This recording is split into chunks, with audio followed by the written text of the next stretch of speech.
പൊതുസ്ഥലങ്ങളിലെ പ്രചരണങ്ങൾക്കും ബോർഡുകൾക്കും നിയന്ത്രണം ഏർപ്പെടുത്തിയ ഹൈക്കോടതി ഉത്തരവ് മറികടക്കാൻ നിയമഭേദഗതിക്ക് സർക്കാർ ഒരുങ്ങുന്നു.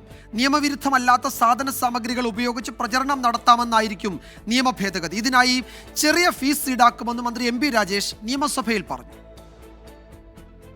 രാഷ്ട്രീയ പാർട്ടികളുടെയും മറ്റ് സംഘടനകളുടെയും ബോർഡുകൾക്കും പ്രചരണങ്ങൾക്കുമെതിരെ ഹൈക്കോടതി തുടർച്ചയായി വിമർശനങ്ങൾ ഉന്നയിക്കുകയും തദ്ദേശ സ്ഥാപനങ്ങളോട് നടപടി ആവശ്യപ്പെടുകയും ചെയ്തിരുന്നു. ഹൈക്കോടതിയുടെ ഇടപെടൽ കേരളത്തിലെ സർക്കാരിനും പ്രതിപക്ഷത്തിനും ഒരുപോലെ പ്രതിസന്ധികൾ സൃഷ്ടിച്ചു. ഇതിന് നിയമ ഭേദഗതിയിലൂടെ പരിഹാരം കണ്ടെത്തുകയാണ് സംസ്ഥാന സർക്കാർ. ഭരണപക്ഷത്ത് നിന്ന് ഇ.കെ. വിജയൻ MLA ആണ് പ്രചരണ ബോർഡുകൾ സ്ഥാപിക്കുന്നതടക്കമുള്ള ജനാധിപത്യ അവകാശങ്ങൾ സംരക്ഷിക്കുന്നതിന് നിയമനിർമ്മാണം നടത്തണമെന്ന് ശ്രദ്ധ ക്ഷണിക്കലിലൂടെ ആവശ്യപ്പെട്ടത്. ചട്ടഭേദഗതി കൊണ്ടുവരുമെന്നായിരുന്നു മന്ത്രി എം പി രാജേഷിന്റെ മറുപടി.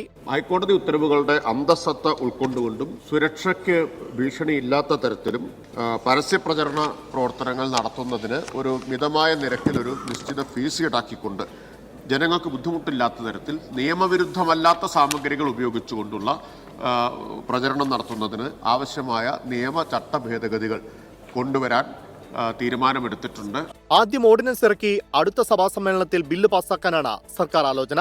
ചെറിയ ഫീസും ഈടാക്കുമെന്നും മന്ത്രി നിയമസഭയിൽ അറിയിച്ചു. 24 തിരുവനന്തപുരം.